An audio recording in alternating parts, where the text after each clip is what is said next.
So it's taken me a little bit of time to actually work out how to put this video together, and I've done several recordings because just it's very difficult to know how to sum up 10 years of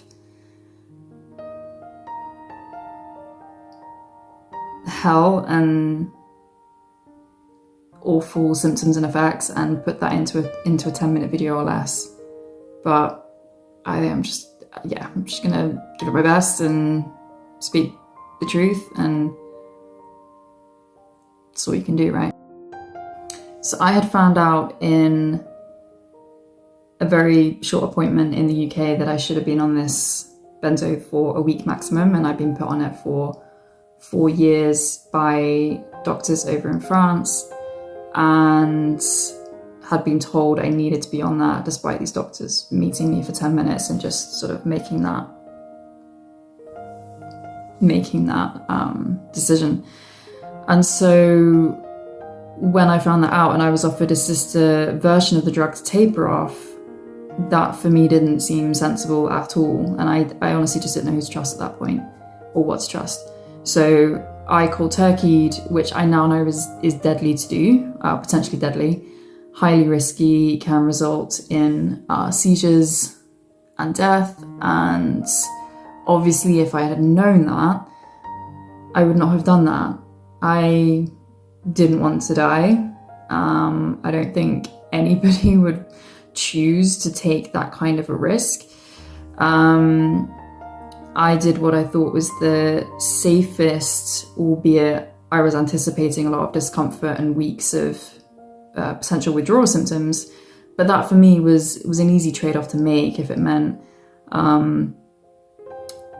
not being on a medication that I clearly shouldn't have been on, and could start rebuilding my life and not have the side effects that I've been experiencing, which I don't think side effects are the appropriate term for what can happen with benzos. It is severe injury that takes place. And again, that's part of the narrative that is out there that's making it really hard for people to get validation. Is they're just side effects. They're just, all drugs have side effects, all medications have side effects. Did you read the leaflet? You know, all these kind of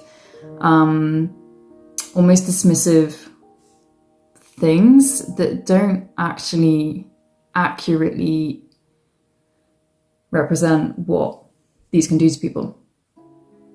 And so the initial withdrawal was absolutely hell, and I probably spent the first 2-3 months lying in the dark with a like an eye mask on and noise cancelling headphones on, just listening to sort of very soothing sounds, because any stimuli to my senses was completely overwhelming, and it would feel like that my brain was like squeezing itself and was just intolerable. I could barely eat, and I couldn't even watch TV. I couldn't sit in a room and have a conversation with anybody. So that obviously then made it really hard to even get any medical intervention, even if it had been useful and supportive at the time, which it wasn't. And by the time I had gotten to the point where I was able to call emergency helplines and go to the doctors, they did the standard things that the Western system does, which is test for your bloods and sort of run those initial diagnostic tests. And all of those came back, quote, normal, despite the circumstantial evidence that I was describing, such as I am generally a very active person who enjoys sports and who was living in France and working 3-4 jobs at a time and working as a teacher and playing in a band and running a web TV thing and all these things. And now I can't do anything and haven't been able to for months. That's not normal, but that didn't lead to any kind of validation or understanding of the situation. So I was then in a position where I was being forced to get a job, and somehow sort of a few weeks on from that, I forced myself to go to a job interview in London for a teaching position, and genuinely looking back, I don't really know how that was possible, but I did it. I got offered the job that day, and 4 weeks later I started that job, and I managed to do it for 6 weeks. And it was a very, very demanding job. I found out that it was actually the most challenging class in the school, and the teacher that was supposed to guide me sort of to taking on that role quit on the day that I started. So I was just thrown in the deep end, highly stressful environment, working evenings, working weekends, probably one of the worst environments I could put myself in whilst recovering from what I now know is neurological injury. And was just overstimulated all the time, so running on caffeine, running on sugar, completely unaware of what had just happened to my brain and body. And so 6 weeks into that, my grandfather had passed away. I caught a virus in the same week, and my body just crashed. And I had gone out for a couple of drinks with somebody, and the next morning woke up and I couldn't move. And my heart was at crazy speeds, and I forced myself to go to school, to work. And as I was standing at the front of the class, my heart was just hell for leather racing. And went to the staff room. My boss, the head teacher, told me not to call an ambulance because she didn't want the parents being worried when they were coming into school to drop their kids off. So I had to walk home, call an ambulance to my home, which was luckily a 10-minute walk away, but still. And when they arrived, my heart rate was at 180 beats per minute, and I was taken straight away to hospital in the ambulance and just had no idea what was going on. And sort of wondering if this is it. What do I do? Do I need to send messages out? What do you do in that situation? And somehow in the ambulance on the way to the hospital, my heart had started to calm down by itself. And obviously I was relieved, and I just kind of assumed that once I was at hospital, they would run the tests and they would understand what had happened, and I would have answers and this wouldn't happen again. But actually all the diagnostics again showed that everything was quote normal. And I was sent home, and it was a pattern that just repeated itself for weeks on end, whereby my heart would be racing crazy speeds, just having a shower, having a bath, even just walking down the stairs, or even waking up in the middle of the night with my heart at horribly fast speeds. And it's not just the speed, it feels like it's going into a cramp. So it's very, very difficult thing to experience. And each time I was just told that nothing physically was wrong. Very quickly became apparent that I couldn't continue my job, and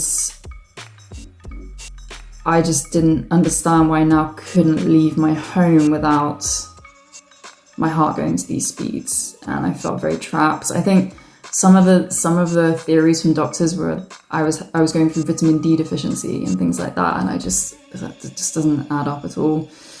And so eventually I had to leave London. I lost my independence. I was having to stay with family and just felt like a massive burden. And one of the saddest things is that because there was no validation from the doctors, that my family didn't believe me. And yeah, just a very difficult time to be going through that and not knowing where to go if you can't go to your doctors and the systems that we're supposed to trust in, and you can't talk to your family about it and no one believes you. It's awful. And of course the irony of that is it's your stress response system that's been injured. So then you're taking on all this additional stress that was never necessary. I mean, the whole thing isn't necessary, but it just creates this really awful vicious cycle. And I was told that it might take up to a year to find out what was wrong with me. but at the same time hearing, there's nothing physically wrong. And it ended up being 2 years until I found out what was wrong. But in that time, I'd had 34 ambulances. I think I'd moved house like 7 times, and I'd have to go and be in a car late at night because I couldn't handle any stimuli during the day. So moving 7 times at any period in life obviously is quite a big thing, but when you're going through that and can barely leave the house, it was very difficult. The symptoms that I had would range. Tachycardia was the main one, but they would range from cognitive, like very strong brain fog where you just feel like you cannot think properly, to I get this thing which is, I think, similar to hyperglycemia, where you every time you feel like you need to eat, there'd be the sense that you have to eat within a very short period of time, otherwise you might collapse or have a seizure, and it's really scary. And so that would happen every mealtime, and unfortunately I still have that symptom 7 years on now. The fatigue was just otherworldly. Insomnia was a really big one, so I probably didn't sleep more than 3-4 hours a night for months, if not years on end. And your whole sleep schedule is messed up, so you'd be wired during the night, but then you'd feel like you have to sleep during the day, which of course affects your mental health and your ability to do anything regardless of the other symptoms as well. I've had 24/7 tinnitus, so the high-pitched ringing in my ears since then, which is probably the least worst symptom, to be honest, but it's still pretty annoying. And akathisia, so it's not visible now, but there are days and incidences where I would be quite severely shaking and unable to control my muscles, unable to really control my facial muscles, so speech has been hard at times. And there have been times I just completely lost control of my body, and I would have to kind of crawl across the floor that was one night in particular where my brother was staying in the same place as me, and I just remember like crawling from the fridge, from the kitchen to his room to kind of open the door to get help from him. And as soon as I touched the door, I suddenly regained control over my body. And this is one of the very notable things that I found with this, the effects of this so-called medication, is that the symptoms and effects are just so bizarre, and they're probably different for everybody, even though there's a lot of commonalities between people. It just has the weirdest effects on you, and it's surprising and not surprising because obviously it affects your brain, it affects your central nervous system, which is connected to just everything, your sight, your taste, your hearing, just everything. So it's a very bizarre, disorientating thing to experience, because not only are you going through that with the injury itself, the actual recovery itself is very painful as well, because as your brain is trying to sort of rebalance itself and find its way back to its center, it's sort of like if you could imagine having a very severe open wound and you're watching and feeling it heal, and maybe it's an accelerated healing process where it's happening quite sort of sporadically, and you can sort of see the tendons linking back up. And I would say it's kind of like that even the healing process is extremely painful and throws up all these bizarre effects that make no sense and add to your confusion and your fear with it all.